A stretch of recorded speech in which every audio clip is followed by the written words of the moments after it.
Hello, class. Welcome to 3.2. This is interesting. Uh, so I hope we can adapt to this new style. It's not very different from how I run my lectures in class. So you will not get to see me as you would see in the class, but you can hear me and see my work here. And once in a while, I'll pop in with a video to just check in and say how you're doing, or at least, to keep it more personal.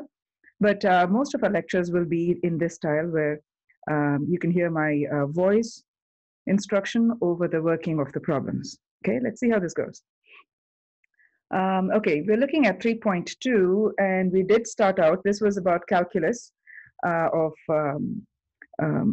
polar curves. So of parametric equations, so we were looking at the early portions of 3.2. So let's see how this goes. So we have, I'm trying to scroll this down. Let's see. We finished off with this part, right? Where we found the second derivative. And in fact, that gave us this answer. So go back to your notes and see if we stopped there, okay? That's where I'm going to continue on here.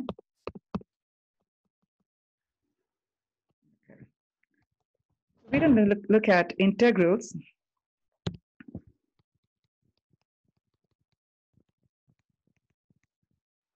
Involving parametric equations.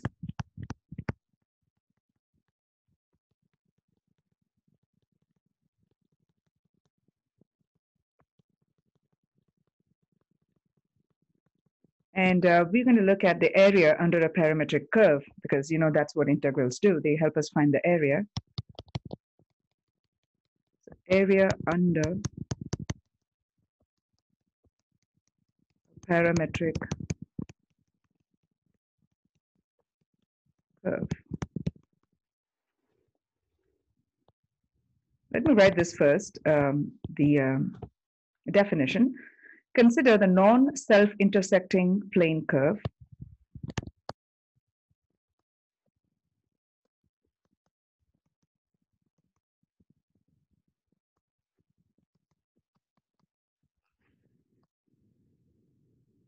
defined by, you are familiar with this expression, x equals x of t and y equals y of t, and t is usually given an interval. In this case, it's between a and b. And assume that x of t is differentiable.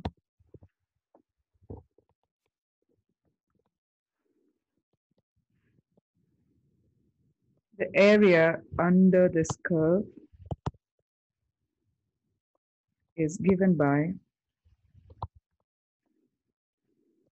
a equals integral a to b y of t times x prime of t dt. Okay, y times x prime of t dt.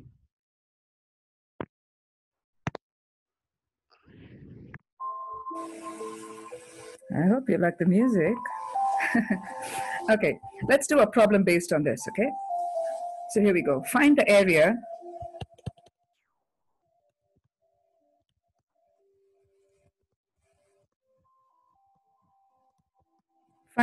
under the curve of the cycloid.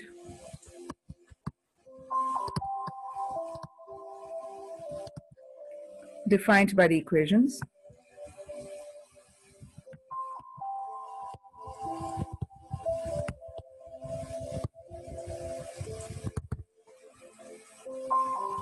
X of t equals t minus sine t.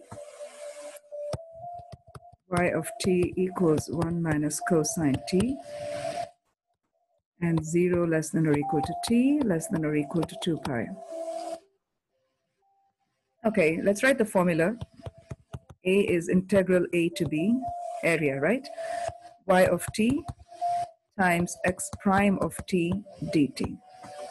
So let's find x prime of t first.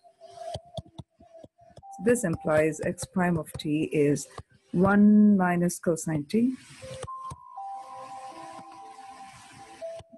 integral a to b.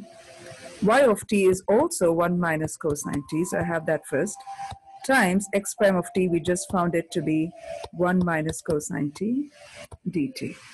Okay, so you can FOIL this, or you could even use the formula that we use usually.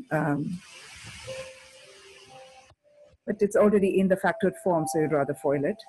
Anyway, so this is what you get. 1 minus 2 cosine t plus cosine squared t.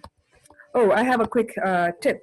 Now, when we do these kind of things where we do the algebra in the background, there's a good idea for you to pause the video and do it on your own and then play the video so you could track along with me and see if you were following along. So it's a great way that we could enhance our lectures, because now you'll have the time to actually work it out, yourself. Okay, so then I'm going to move as if I'm not going to pause for you to do things, but I'm going to move on.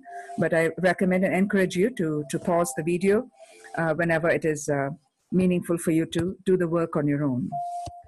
All right, so here I'm going to write them in individual integrals because it's manageable. 2 cosine t dt plus integral a to b cosine squared t dt. Okay. Now for these ones, you can kind of apply it right away, right? Here also you can pull the 2 out, and integral of cosine t is sine t, right? Positive sine t. A to b. Well, I should have written a to b as 0 to 2 pi. I don't know why I didn't do that. I'll fix it in the next step. But here, if you look at cosine squared t, we don't have a formula for the square. We only have it for cosine t. So you'll have to figure out some other way, either algebraic technique or trigonometric technique, to rewrite the cosine squared t. Because cosine is trig, you obviously would use an appropriate trig identity, in this case, probably power reducing formula. So that's what you want to do.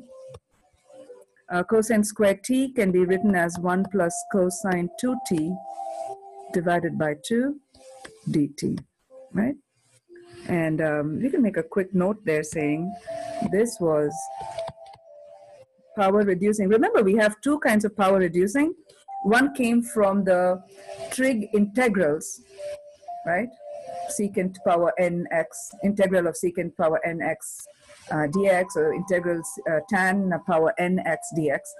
So that was the power reducing in trig integrals. We discussed this in class before. This power reducing is to do with trig identity. So you know where to locate it. Okay. So this time I'm going to plug in for a and b as 0 to 2 pi minus 2 sine t 0 to 2 pi plus, here too we can kind of expand this, right? So I'm going to say integral 0 to 2 pi half dt. I'm splitting it up, okay? Cosine 2t over 2 dt, right? Okay, so this will be 2 pi minus 0 for the first one, minus 2 times sine 2 pi minus sine 0 plus half t 0 to 2 pi plus half cosine 2t. Remember to use the u substitution, right? So that will result in sine 2t over 2, and that must go from 0 to 2 pi. Okay, so use the u substitution. All right, clean this up. Minus 2 times sine 2 pi. Think of it, sine 2 pi will be 0, right? I'm sorry, 1.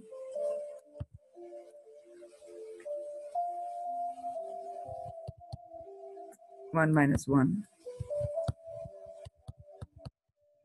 plus half times 2 pi minus 0 plus half, or you can even pull the 2, both the 2's together would become 1 over 4 in the bottom here, right? And that gives you sine 2 pi, the 2 times 2 pi minus sine 2 times 0. Yeah? I'm going to quickly recall our unit circle, remember? This was our cosine, this was sine. Come back and make this fix here. 0 minus 0. I don't know what I was thinking. Okay. All right. Coming back here, sine 0 and 2 pi arrive at the same spot. So the sine, the value that corresponds to 0 is 0. The sine value that corresponds to 2 pi is also 0. For some reason, I wrote it as 1 and 1. Pardon me there. Okay, so 0 minus 0. But, well, in this case, you still would have a 0 as the result. So you were lucky there. All right, 2 pi minus half times 2 pi, which will, okay, that's a 0. So plus pi, right? I hope you can see what I'm doing here. That goes away because the other one was a 0. Plus 1/4 times sine 4 pi minus sine 0. Okay, coming back to the unit circle. This is 2 pi, right? So it's a 0, then pi, then 2 pi. Hope you can see my cursor.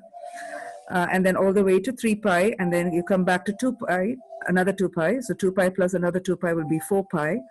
So 4 pi lands you back here and in the 0 spot. So once again, sine 4 pi would be a 0, and sine 0 will be a 0. So these two will go away. So you have 2 pi plus 2 pi, which is 3 pi, and that is your answer. 3 pi is the area under the curve defined by the parametric equations given in the problem as x of t and y of t. Yeah? Okay, next we go to arc length of a parametric curve.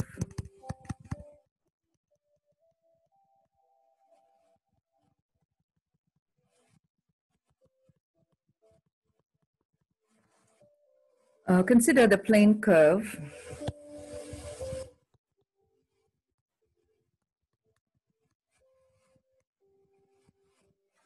defined by the parametric equations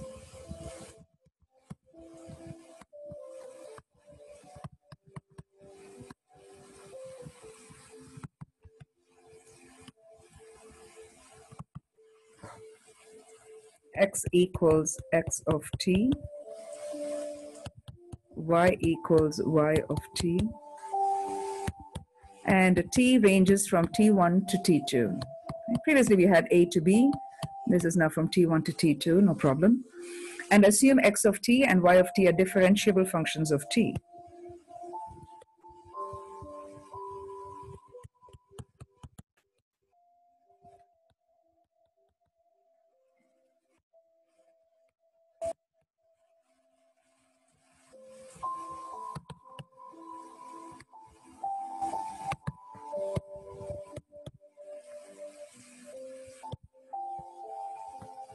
Then the arc length of the curve is, we always denote arc length usually with an s, small s in this case, t1 to t2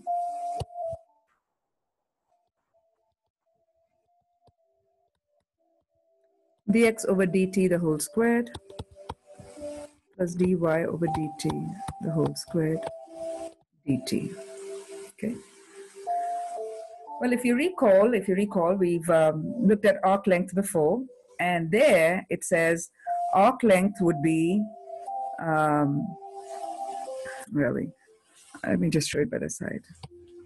was integral a to b square root of 1 plus f prime of x dx. Remember that? So in our case, f prime would be d prime, or rather I should say dy over dx, but then, you know, dy, the y itself is related to t. So dy over dt over dx over dt. So you would have 1 plus dy over dt plus dx over dt. So this is all under the square root. I'm not going to write the square root. And if you did the, I think, and then you had the squared in the formula. Apologize for that. You had the squared in the formula. Okay, so 1 plus the numerator squared plus the denominator squared.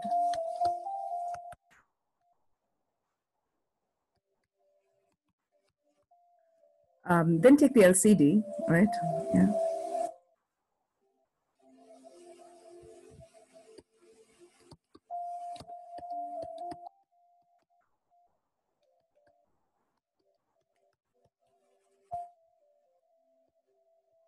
Divided by dx over dt, the whole square.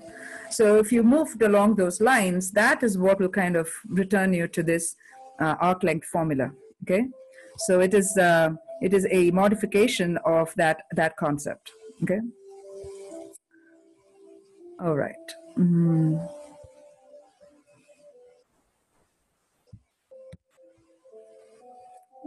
Okay, here's the problem. Find the arc length of the semicircle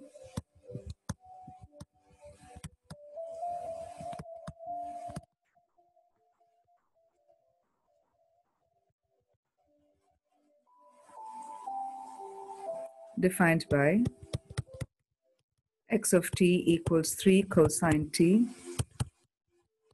y of t equals 3 sine t, 0 less than or equal to t, less than or equal to pi. Okay. Arc length of the semicircle, okay?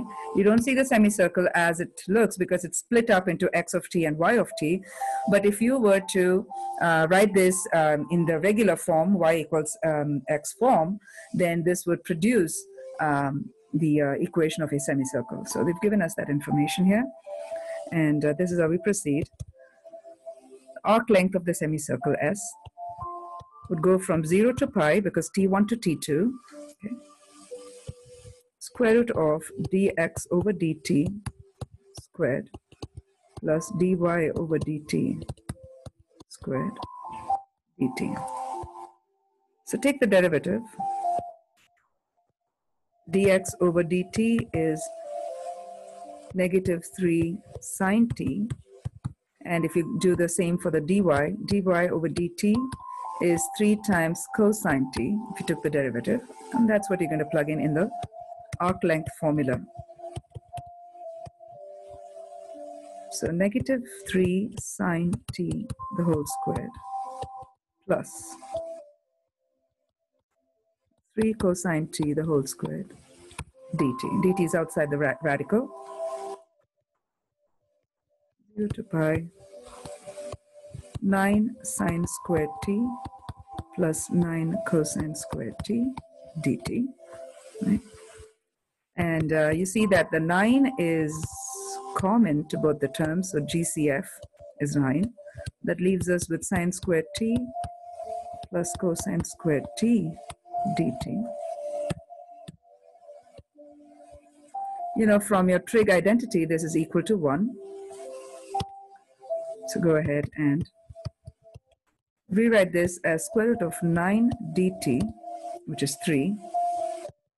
Remember, this is still under the radical, so integral 0 to pi 3 dt, and you have to integrate the dt part because 3 is constant.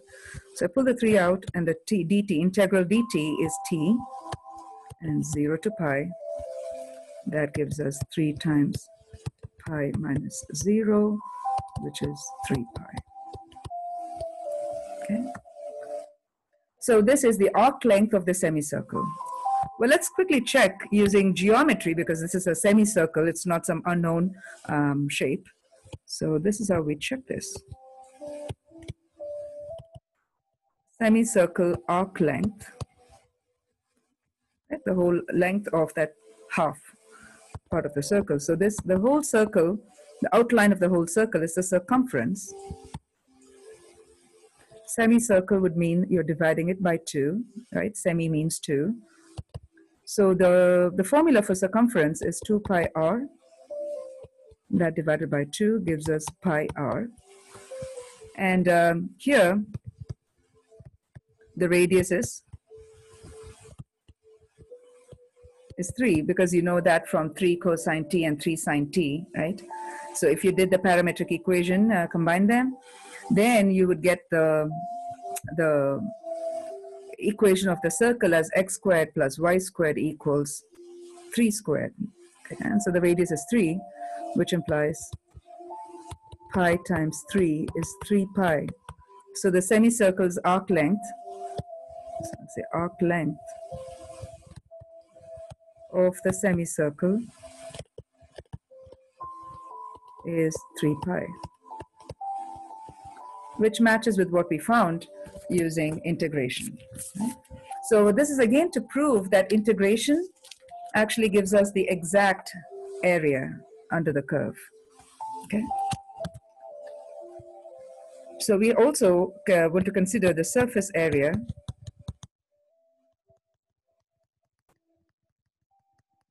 generated by a parametric curve.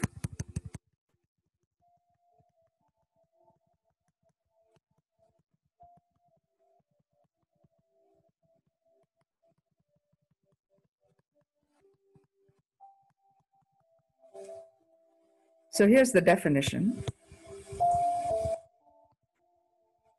Surface area of a volume. It's a surface area, so you're talking about some shape that's a 3D shape, right? Therefore, we talk about the volume because it's 3D. Surface area of a volume generated by a function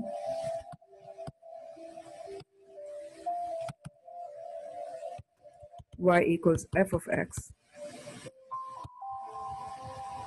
from x equals a to x equals b, revolved around the x-axis.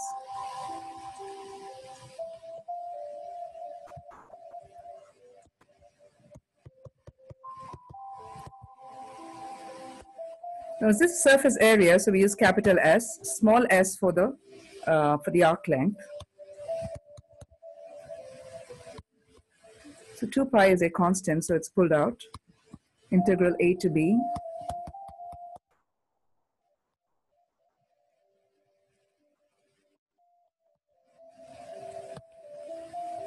I just put a bracket.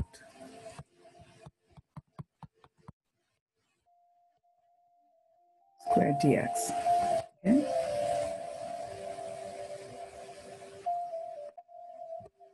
So here is your given function, f of x, right? This purple, okay, I hope you're not colorblind, because I tend to be sometimes. Okay, this purple thing where you see the dot x of t comma y of t, that is your given function, okay? So it's a length, it's a piece of your function, it's a portion of your function that runs from a to b, okay? T equals a to t equals b. So this function is, this is the function y equals f of x, okay? That is revolved, okay, around the x-axis, so you can see that. Okay, it's revolved around the x-axis, and thus it generates a volume, right? And you can see this pot-like shape. So it generates this volume, and of course it's rotated about the x-axis, and this function runs from a to b. Well, it produces the shape, and we're asking you, what is the surface area? What's the outside area of this, the surface of this, flower pot-like figure? So that's the formula that's given to us, okay? Now that formula works when we use the regular y equals x format, okay? When your function is of the form y equals x, okay? But this figure, we have to convert it to parametric curve So we need to find an analogous formula, okay?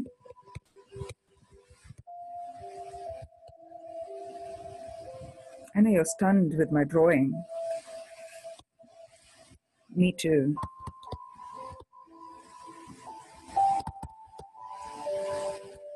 Okay, analogous formula for parametric curve would be the capital S 2 pi integral a to b, right?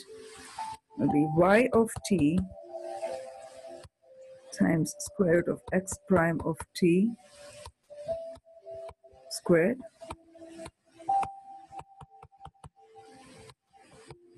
squared dt. Okay, what's provided? Y of t is non-negative on AB.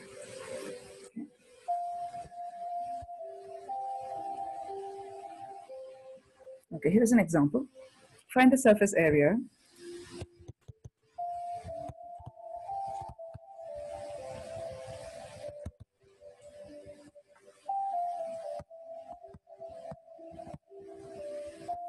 of a sphere of radius r centered at the origin.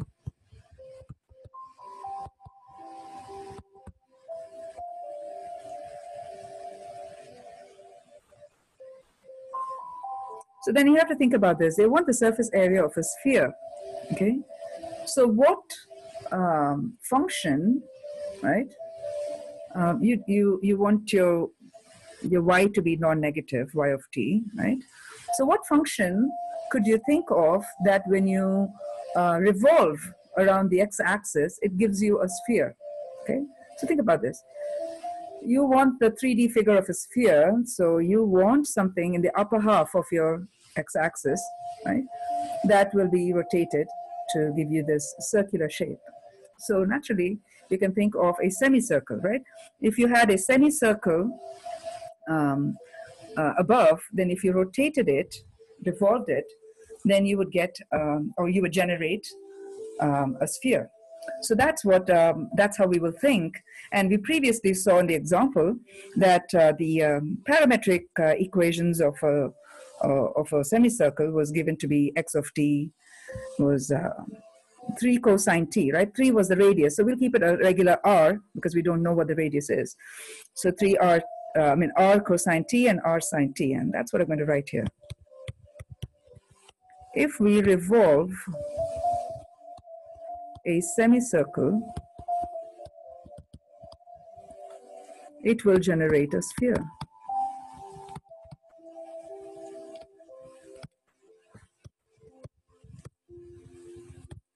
Okay, so x of t for a semicircle is r cosine t, y of a semicircle is r sine t, right? And now you can use this information. Well, if you want, you could also have a quick diagram of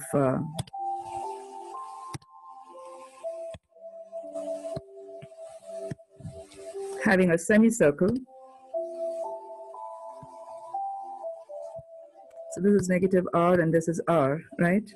And if you're revolving this about the x-axis, then that would, let's use,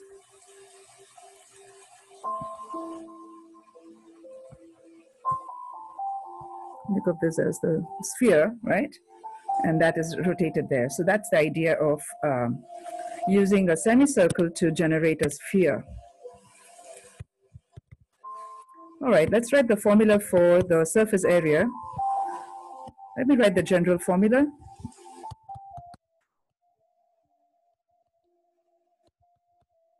X prime of t whole square dt.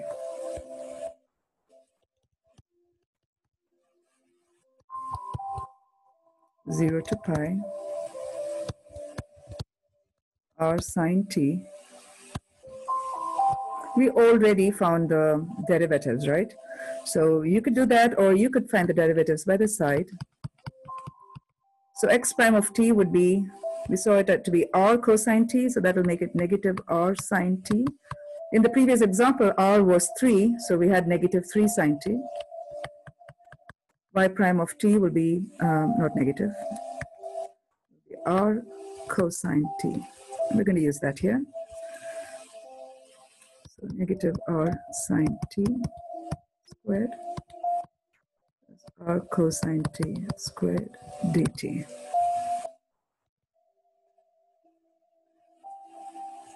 Okay, 2 pi integral 0 to pi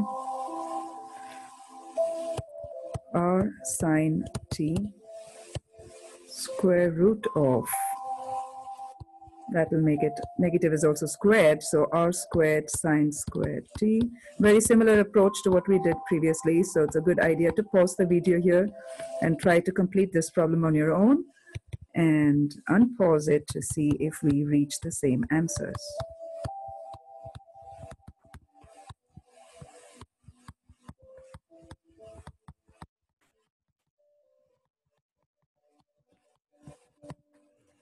This we saw to be 1 from Pythagorean identity.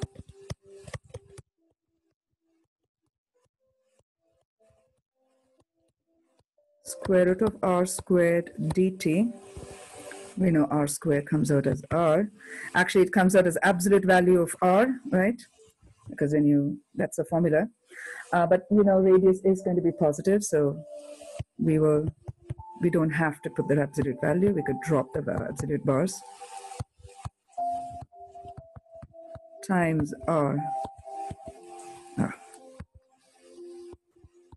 dt. So you know r is a constant because it's your radius. So you can pull the r and the r squared outside and focus only on integrating the one that involves t. So that's your sine t dt. 2 pi r squared. Sine t dt, when you integrate, will give you negative cosine t. And apply the 0 to pi just for the cosine t, the negative cosine t. It looks scary that your surface area is coming out to be negative, but persist till the end so that you will see the turn of events where you know, you take care of the negative. Okay, so negative cosine t, so top your limit minus the bottom limit, so minus negative cosine 0. Remember, double negative there. 2 pi r squared cosine t, go to your unit circle. So pi is on this side, right? Cosine t, this is your cosine, this is your sine. Cosine pi gives you a negative 1, so come back here. Negative times negative 1 plus, come back here to the unit circle. What is cosine 0? Cosine 0 is a 1. So the negatives combine to give you a plus, but cosine 0 itself is a 1. So 2 pi r squared. This is simple stuff, but do it carefully. The negatives combine here, so you get 1 plus 1. Okay? Because if it becomes 1 minus 1 or something, minus 1 plus 1, then you don't have area, and that is incorrect because you were able to generate, right, the sphere. So you can't say there was no area, surface area. Anyway, 1 plus 1 is 2. That 2 times this 2 is 4 pi r squared. This is the formula, right? The surface area of a sphere in geometry. So you got the right one, right? All right, that was our 3.2. I hope you had fun. We already had a head start on 3.2, so this seems to be a shorter lecture. But I will see you again in the next video with 3.3. And for videos that will take longer, I would break them up into several parts. So watch out for that, okay? All right, I'll see you in the next video. Thank you again.